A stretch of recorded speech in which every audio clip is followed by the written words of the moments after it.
Fala pessoal, sejam todos bem-vindos para mais um vídeo aqui no nosso canal, o canal CNB, chegando na área com mais esse vídeo, mais esse react na verdade para vocês, trazendo aí algumas informações, vitórias da população brasileira no Congresso Nacional. Finalmente temos notícias boas que podem ser aí o começo do fim para alguns tiranos, alguns poderosos aí que querem mandar no Brasil, né?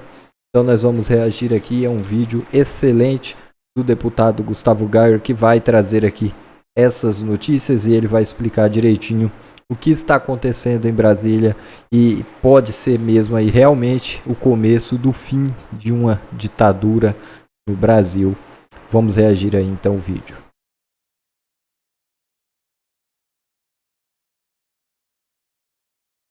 Finalmente tivemos uma importante vitória nesse processo de resgatar o Brasil e acabar com a ditadura do judiciário.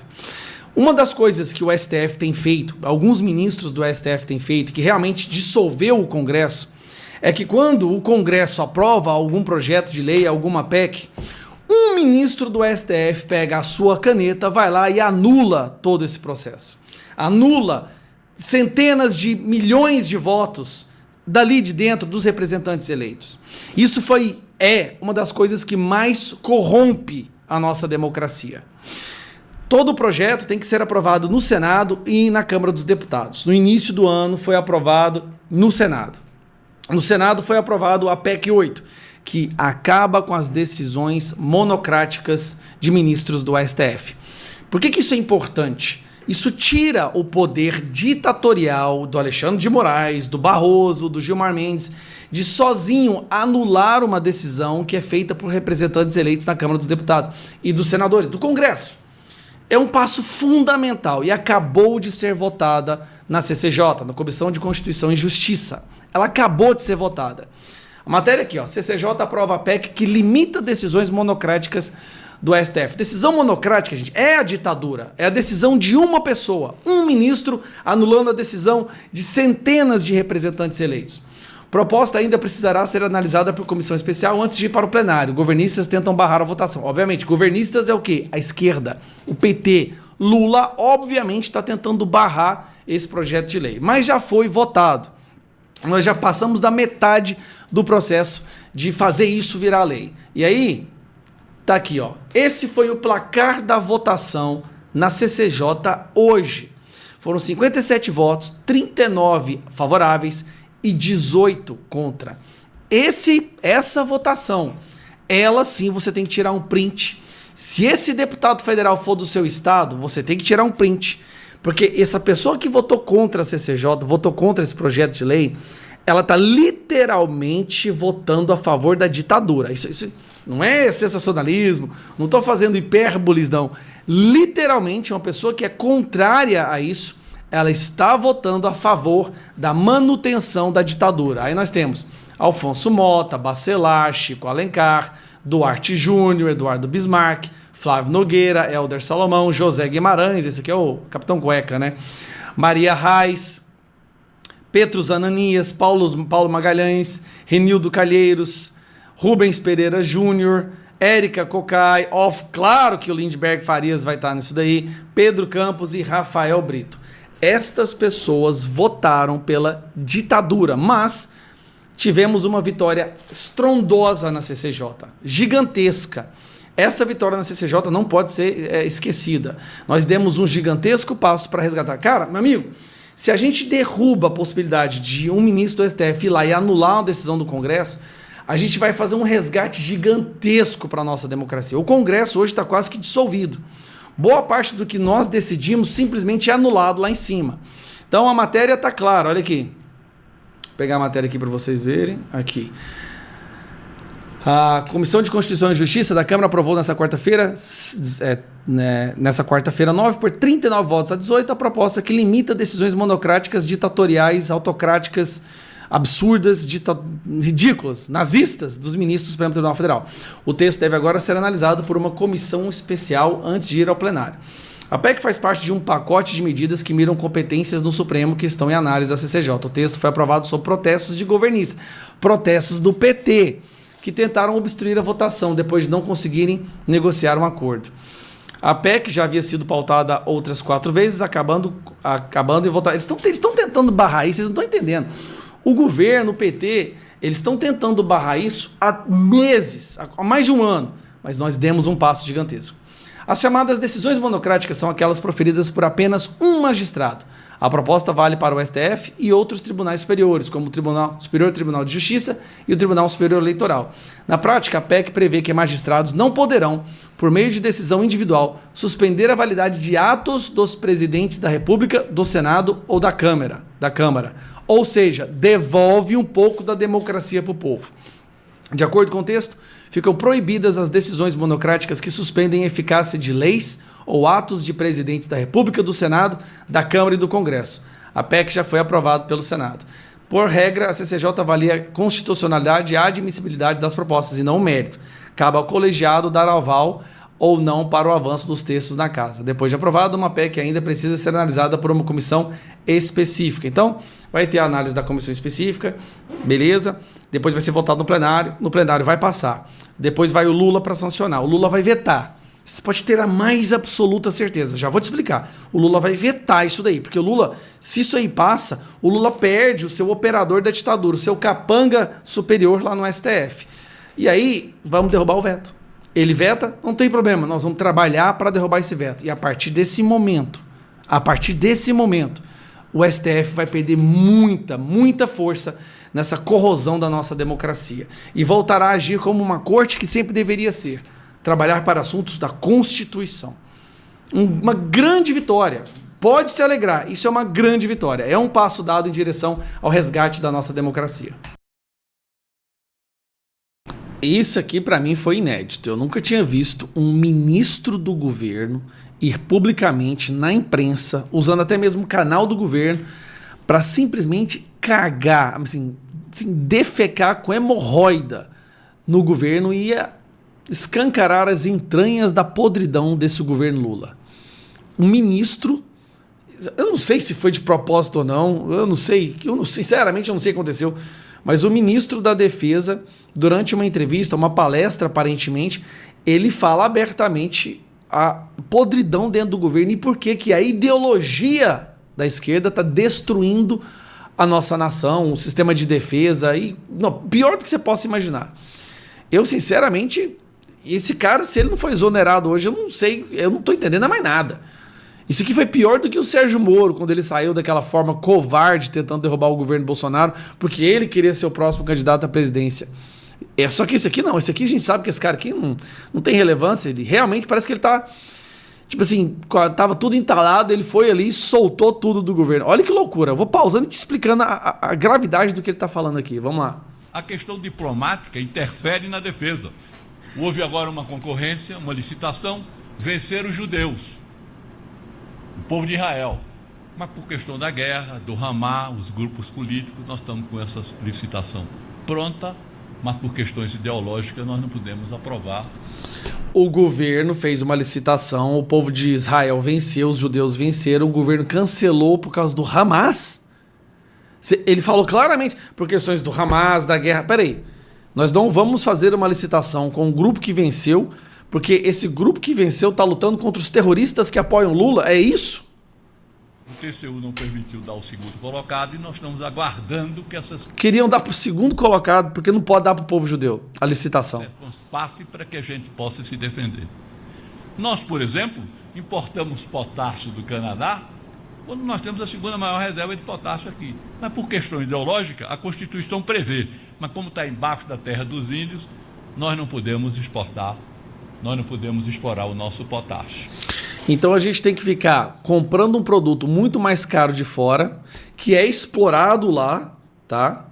Porque aqui fica debaixo da terra dos índios e essa questão ideológica faz com que o Brasil não possa produzir mais alimentos para a população inteira, que o potássio é usado para a produção de alimentos, e aí o povo passa fome e compra produto mais caro. A defesa ficou órfã, porque a esquerda achava que eles haviam projetado aquele golpe, e a direita ficaram zangadas porque não se deu o golpe. Então nós ficamos sem ter com quem conversar, com quem discutir. Por quê? Porque se muita gente debita às Forças Armadas o golpe de 64, precisava ter creditado as Forças Armadas, não ter havido golpe em 2023. Foram as Forças Armadas. O ministro da Defesa aparentemente está puto com o Lula, né? O Lula está destruindo as Forças Armadas, está destruindo o nosso Exército. Acabou. Sinceramente, as Forças Armadas, o Exército, a Aeronáutica, na Marinha Brasileira estão sucateadas. E o objetivo desse PT, da esquerda do Lula, é acabar com as Forças Armadas. Que preservaram e seguraram a nossa democracia. Quer ver um exemplo de embaraço diplomático? Bom, eu sei de alguns, né? Ele vai falar um, mas eu sei de alguns. Por exemplo, nós temos o embaraço diplomático do Lula ficar a favor dos terroristas, o embaraço diplomático da Rússia, o embaraço diplomático do Lula falar que os Estados Unidos é que criou a guerra da Ucrânia e da Rússia. Nós temos aí diversos. Agora, na ONU, ele foi atacado por vários líderes mundiais, o embaraço diplomático do Lula em aceitar o Maduro na Venezuela. Assim, são centenas, mas vamos lá. Temos uma munição aqui do Exército que não usamos. A Alemanha quis comprar. Está lá, custa caro para manter essa munição. Fizemos um negócio, um grande negócio. Não faz. Porque senão o alemão vai mandar para a Ucrânia e a Ucrânia vai usar contra a Rússia e a Rússia vai mexer nos nossos acordos de... Então, peraí. Então a gente não pode vender algo que a gente não usa porque a Ucrânia vai usar contra um invasor do país dela. É isso mesmo? Fertilizante. Que maravilha. Lembrando, os fertilizantes, né? O potássio entre eles, a gente compra também, a gente tem aqui no Brasil, só que a gente não pode pegar os nossos produtos daqui, por questões ideológicas. Assim, eu não sei se esse ministro percebeu o que ele fez aí, mas ele basicamente cagou nesse governo completamente, mostrando que o Brasil é uma vergonha diplomática. Não, cara, a imprensa chamava o governo Bolsonaro de anão, né? Anão diplomático. O Lula tornou o Brasil um inexistente diplomático. É todos os lados, todas as lideranças mundiais, a imprensa mundial batendo, não só no Lula, mas nessa vergonha do Alexandre de Moraes, banindo o X, depois devolve o X, né? Essa perseguição política, essa ditadura do judiciário. Escuta, o Brasil nunca foi tão envergonhado internacionalmente quanto ele está sendo agora. A prova disso é que o Lula foi lá para a ONU, a imprensa nem viu que ele passou inexistente, foi barrado no evento da Fundação Clinton, onde o Biden estava lá, barrado. Você tem noção? Teve seu microfone cortado. Que vergonha. Mas o amor voltou. É isso que importa, né não? Não se esqueça de, até o fim do dia, dobrar os seus joelhos e agradecer pelo Alexandre de Moraes nos ter devolvido a principal praça pública do debate político. Alexandre de Moraes, na sua magnânima, enorme generosidade, decidiu permitir que o Brasil volte a usufruir da nossa principal plataforma do debate, que havia sido por ele, em nome da democracia, censurada. Alexandre de Moraes decidiu devolver o X ao Brasil, uma decisão que foi tomada ontem, mas só foi executada hoje. Tem alguns detalhes nessa decisão que chamam a atenção e, brincadeiras à parte, causam ainda mais indignação ao povo brasileiro, não só contra Alexandre de Moraes e por essa decisão, mas pelos nossos covardes, fracos senadores que não fazem nada sobre isso. Graças a Deus, nós temos ainda 36 senadores dispostos a lutar pelo Brasil. Infelizmente, o restante entregou o Brasil para uma ditadura. Então, ontem, Alexandre de Moraes tomou a decisão, né? Autorizado por Moraes, X volta e terá papel em campanhas do segundo turno. Rede social estava inacessível no primeiro turno. Segundo turno das eleições será realizado em 52 cidades brasileiras. Então, Alexandre de Moraes, depois de tomar aquelas decisões ilegais na qual o X se recusou a acatar e foi penalizado por isso, pagou multas absurdas, voltou agora. O X decidiu pagar todas as multas. Eu falei em alguns vídeos anteriores que o Elon Musk decidiu pagar todas as multas porque ele percebeu que, na verdade, o objetivo de censurar o X era justamente impedir que ele fosse usado nas eleições. Era impedir o debate público nesse momento crucial onde as pessoas formam suas opiniões e deixar com que mais poder ficasse na TV paga, na TV aberta, nas concessões, nas rádios dominadas pela esquerda. Lembrando que a rede social ainda é um domínio do povo. Diferente da Globo, Folha de São Paulo, Estadão, que mastigam as ideias e enfiam na cabeça das pessoas. Mas o pior, assim, isso é realmente uma aberração. É isso aqui, ó. Em decisão, Moraes admite que eleições pesaram na suspensão do X. Então, a suspensão do X não foi pelo fato do X não ter acatado as ordens ilegais, não ter censurado pessoas sem embasamento, violando a nossa Constituição. O que pesou no Alexandre de Moraes para censurar uma rede social que hoje é a praça do debate público no mundo inteiro, era para interferir nas eleições. Lembrando, a direita é forte nas redes sociais, a esquerda é forte na academia, nas universidades, nos sindicatos, na imprensa, no entretenimento, em tudo o resto. Então, era censurar a direita. Vamos lá. Na decisão em que desbloqueou o X, o ministro Alexandre de Moraes admitiu que eleições de 2024 influenciaram a decisão de suspender a rede. Então, se ele suspendeu a rede, tentando influenciar nas eleições, isso não seria um tanto quanto antidemocrático? Suspender a rede, suspender a praça pública do debate, não seria um ataque à democracia? Será que Alexandre de Moraes vai se colocar nos seus inquéritos ilegais? Agora vamos na parte da decisão. Aí, me desculpa, mas é de cair o cu da bunda mesmo. Olha a decisão aqui, ó. Em decisão de 30 de 8 de 2024, referendada por unanimidade pela primeira turma do STF, em 3/9, presentes os requisitos legais necessários, fomos bono iuris, sei lá o que significa, consistente nos reiterados, conscientes e voluntários descumprimentos da ordem judicial e inadimplemento de multa diárias aplicadas, além da tentativa de não se submeter ao ordenamento jurídico e poder judiciário brasileiro para instituir um ambiente de total impunidade e terra sem lei nas redes sociais brasileiras. Nossa, quanta verborragia. Inclusive durante as eleições municipais de 2024, bem como o periculum in mora consistente na manutenção e ampliação da instrumentalização do X Brasil Internet Limitada por meio da atuação de grupos extremistas e milícias digitais das redes sociais com massiva divulgação de discursos nazistas, racistas, fascistas, de ódio, antidemocráticos, inclusive no período que antecede as eleições municipais de 2024. Foi determinada a suspensão imediata e completa e integral funcionamento do X Brasil. Então, isso aqui foi a decisão lá atrás, onde ele admitiu, isso a gente nunca vai poder esquecer, que o motivo do Alexandre de Moraes ter decidido censurar a rede social mais usada na política durante o primeiro turno era para impedir que a direita tivesse voz. E lógico, para dar aquele discurso, aquela bandeira, vamos falar assim, moralista, ele fala que é para lutar contra o racismo, o ódio, que é racismo, fascismo, nazismo, ódio, e outras coisas lá que eu nem lembro. É uma salada de termos tão abstratos e genéricos. Aí agora, que já se deu as eleições, ele devolve o X. O problema é que o Alexandre de Moraes, nessa, saiu derrotado.